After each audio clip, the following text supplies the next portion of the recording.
સહજ ન્યૂઝ. દાહોદ જિલ્લા ચૂંટણી અધિકારી શ્રી યોગેશ નિર્ગુંડેના અધ્યક્ષસ્થાને યોજાઈ પત્રકાર પરિષદ. નમસ્કાર, સહજ ન્યૂઝ સાથે હું છું ગોપાલ ભેસાણી. દાહોદ જિલ્લામાં સ્થાનિક સ્વરાજની ચૂંટણીને અનુલક્ષીને જિલ્લા સેવા સદન શાપરી ખાતે જિલ્લા કલેક્ટર તેમજ જિલ્લા ચૂંટણી અધિકારી શ્રી યોગેશ નિર્ગુંડેના અધ્યક્ષસ્થાને પત્રકાર પરિષદ યોજાઈ હતી. આ પ્રસંગે જિલ્લા ચૂંટણી અધિકારી શ્રી યોગેશ નિર્ગુંડેએ પત્રકારોને ચોથા સ્તંભ તરીકે પોતાની જવાબદારી નિભાવવાની અપીલ કરી હતી. તેમણે જણાવ્યું હતું કે નાગરિકો લોકશાહીના આ મહાપર્વને અન્ય તહેવારોની જેમ ઉજવે છે અને 26મી એપ્રિલે યોજાનારી આ ચૂંટણીમાં 100% મતદાન કરી લોકશાહી પ્રત્યેની પોતાની ફરજ નિભાવે. વધુમાં તેમણે ચૂંટણીને લગતી જરૂરી માહિતી આપી હતી તેમજ પત્રકારોને માર્ગદર્શન પૂરું પાડ્યું હતું. જિલ્લા પોલીસ અધિકારી શ્રી રવિરાજસિંહ જાડેજાએ જણાવ્યું હતું કે ચૂંટણી દરમિયાન કાયદો અને વ્યવસ્થા જળવાઈ રહે તે માટે ટેકનોલોજીનો ઉપયોગ કરવામાં આવશે. શાંતિપૂર્ણ વાતાવરણમાં મતદાન થાય અને લોકો નિર્ભય બનીને મતદાન કરી શકે તે માટે જિલ્લા પોલીસ તંત્ર સંપૂર્ણ સજ્જ છે. અને તેમણે વધુમાં જણાવ્યું હતું કે લોકશાહીનો આ મહાપર્વ હોવાથી પત્રકારો ખરાઈ કર્યા વિના અફવા કે અધૂરી વિગત કે ખોટી માહિતી પ્રસારિત ન કરે તે જરૂરી છે. આ અવસરે પત્રકારો અને અધિકારીઓ વચ્ચે સંવાદ યોજાયો હતો. આ પત્રકાર પરિષદમાં નિવાસી અધિક કલેક્ટર શ્રી જે.એમ. રાવલ, નાયબ માહિતી નિયામક શ્રી રાજકુમાર જેઠવા, ચૂંટણી અધિકારી, કર્મચારીઓ તેમજ પત્રકારો ઉપસ્થિત રહ્યા હતા. રિપોર્ટર યોગેશ દરજી, સહજ ન્યૂઝ, દાહોદ.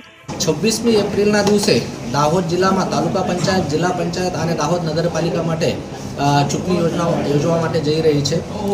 ચૂંટણી તંત્ર દ્વારા અને જિલ્લા વહીવટી તંત્ર દ્વારા અને પોલીસ તંત્ર દ્વારા દરેક મતદાન મથક ઉપર મતદાન જો છે શાંતિપૂર્વક થાય, ફ્રી અને ફેર મેનરમાં થાય એના માટે પૂરતા પ્રયત્ન કરવામાં આવી રહ્યા છે.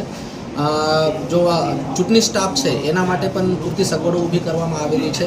મતદાતાઓ માટે પણ પૂરતી સગવડો ઊભી કરવામાં આવેલી છે. તો મારી દાહોદ જિલ્લાના બધા નાગરિકોને વિનંતી છે કે જે 18 વર્ષથી ઉપરના છે અને જેમનું મતદાર યાદીમાં નામ છે એ બધા જણા બહાર નીકળે અને મોટા પ્રમાણમાં મતદાન કરે.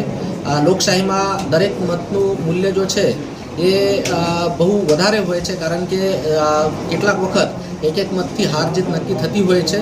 તો આપના મત જો છે ઇમ્પોર્ટન્ટ છે એવું માનીને બધા જણાએ આપનું લોકશાહીનું કર્તવ્ય પાર પાડવું જોઈએ. મતદાન એ આપનો સૌથી ઇમ્પોર્ટન્ટ અધિકાર છે, કર્તવ્ય છે. એ પાર પાડવા માટે હું દાહોદ જિલ્લાની જનતાને વિનંતી કરું છું. આગામી 26 તારીખના રોજ દાહોદ જિલ્લા ખાતે સ્થાનિક સ્વરાજની તાલુકા પંચાયત અને જિલ્લા પંચાયતની ચૂંટણીઓ યોજાનાર છે અને આ ચૂંટણીઓ દરમિયાન કાયદો અને વ્યવસ્થાની પરિસ્થિતિ જળવાઈ રહે, લોકો નિષ્પક્ષ અને ન્યાયપૂર્ણ વાતાવરણમાં મતદાન કરી શકે એ માટે થઈને દાહોદ જિલ્લા પોલીસ પણ સજ્જ છે. ચૂંટણીના દિવસે લગભગ 5000થી વધારે જુદા જુદા પોલીસ કર્મીઓ, અર્ધલશ્કરી દળ, હોમગાર્ડ, જીઆરડીનો પોલીસ ફોર્સ છે એ ડેપ્લોય કરવામાં આવશે. અત્યાર સુધી દાહોદ જિલ્લામાં કોન્ફિડન્સ બિલ્ડિંગ મેજર્સ, ડિફરન્સના જુદા જુદા સ્ટેપ્સ અને એરિયા ડોમિનેશન, ફૂડ પેટ્રોલિંગ, લોકોમાં અવેરનેસ, આ બધાના માટેના પ્રયાસો દાહોદ જિલ્લા પોલીસ દ્વારા કરવામાં આવ્યા છે. ચૂંટણીના દિવસે બૂથ પરના ડેવલપમેન્ટ સિવાય પણ quick response team, striking force, local crime branch, special operation groups આ બધા પણ કાર્યરત રહેશે.